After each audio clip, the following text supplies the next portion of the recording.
That was a wonderful talk. One question I have, there are a lot of disorders that have these sort of negative uh, immunoexpressions.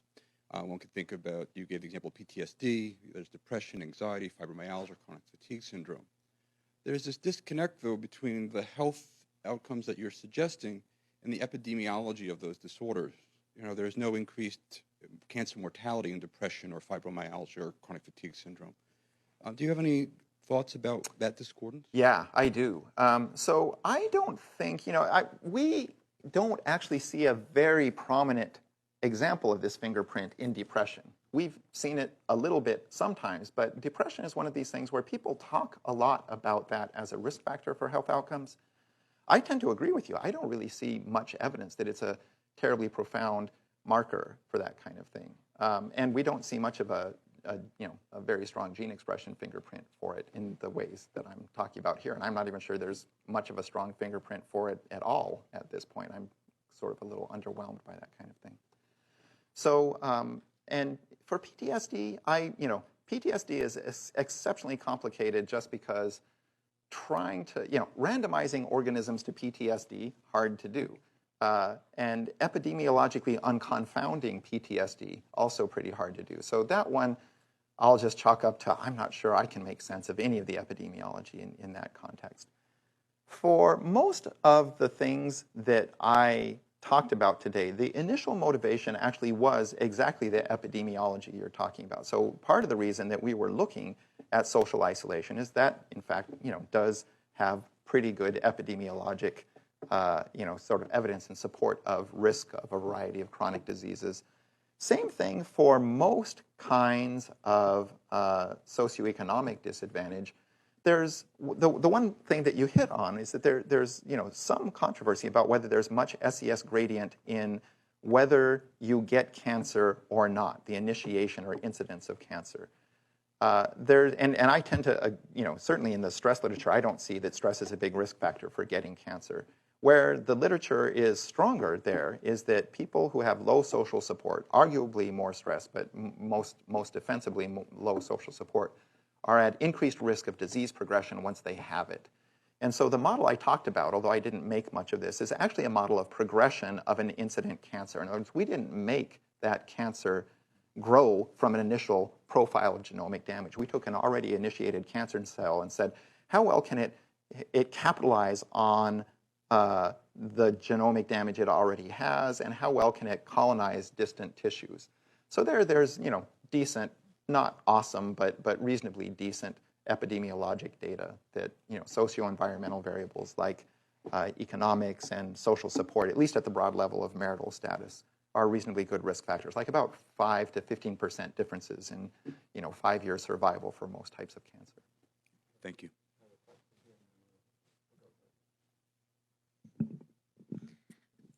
I was just wondering how binary some of these heat maps are. And for instance, like how close are we to be able to potentially use this as some kind of biomarker for, if someone did come down with cancer, this person really would benefit from having additional meditation versus this person has a lot of social support already and can potentially. Yeah, great question. So not amazingly binary. Most of the studies we've done have been out of population samples where we're mostly interested in just making an existence proof case for a relationship. So I've never chased out what would happen if you went out to the tails and said, how really different is somebody screaming loud like in the 90th percentile versus the 10th percentile. But that's actually probably most analogous to what you're asking for. That's going to be especially true for white blood cells because white blood cells usually are not disease themselves. They're usually on the road to disease, but they may not be on the road to the later stages of disease that have the best sort of correlation with survival times. The kinds of dynamics we've been talking about here mostly are basically about the component of chronic disease that likely happens years before we actually have an overt diagnosed disease. This is probably happening in late adolescence, young adulthood for a few decades, and that's what allows an atherosclerotic plaque to be big enough to be a problem by the time you're 50, 60, so on and so forth. The one exception to that generality, though, is we're increasingly able to do profiling on diseased tissues themselves, which are much more prognostic in general. So we haven't done this at a large enough scale yet, but there's studies of, let's say, about 100 or so people looking at, let's say, differences in gene expression in ovarian carcinomas or breast cancers or that kind of thing.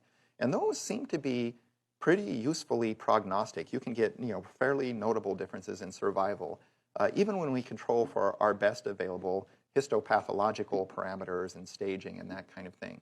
So I'm modestly optimistic that profiling diseased tissues and picking up reflections of the impact of life on the biology of the diseased tissue may be useful. I'm frankly kind of skeptical of PBMC, gene expression profiling, white blood cell profiling, except maybe as a kind of molecular biofeedback for people earlier in life.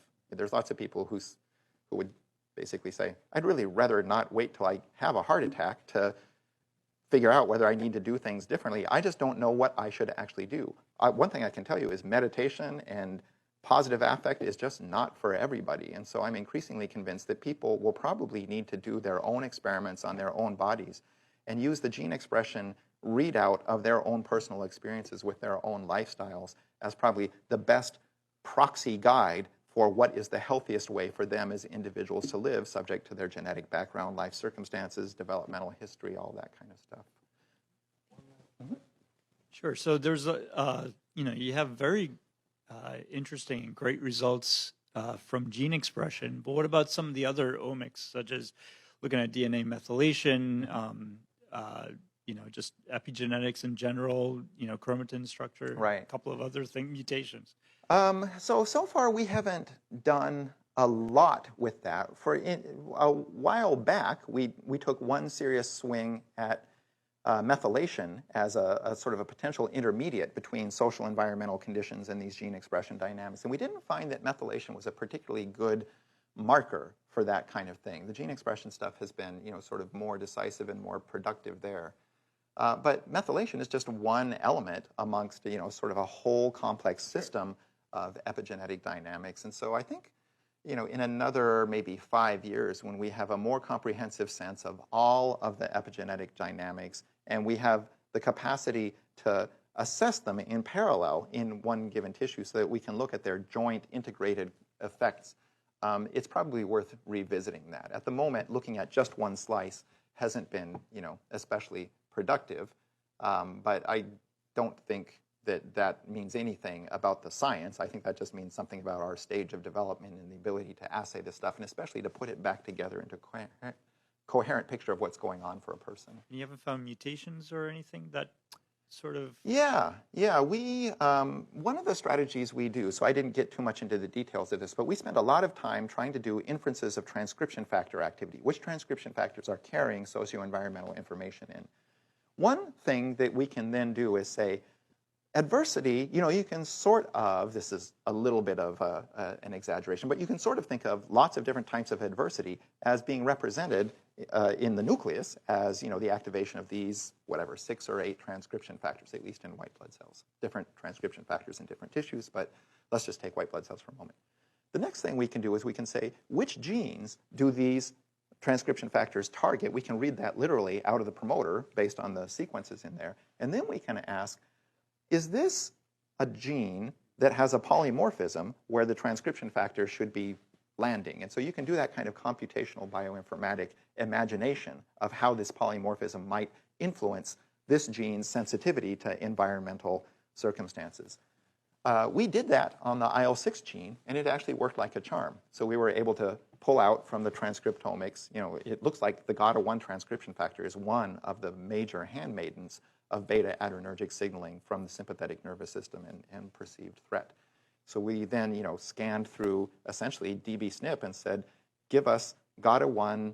Yeah, basically, we went through dbSNP, looked for polymorphisms within the first, I think it was about 600 bases upstream of transcription start sites for lots of genes, and then asked, is this going to disrupt a GATA1 binding site? Put those two filters together, and we ended up with a handful of genes, most of which I had no idea and was completely despairing of making any sense of. But one of them was IL-6, and I thought, that I know what to do with.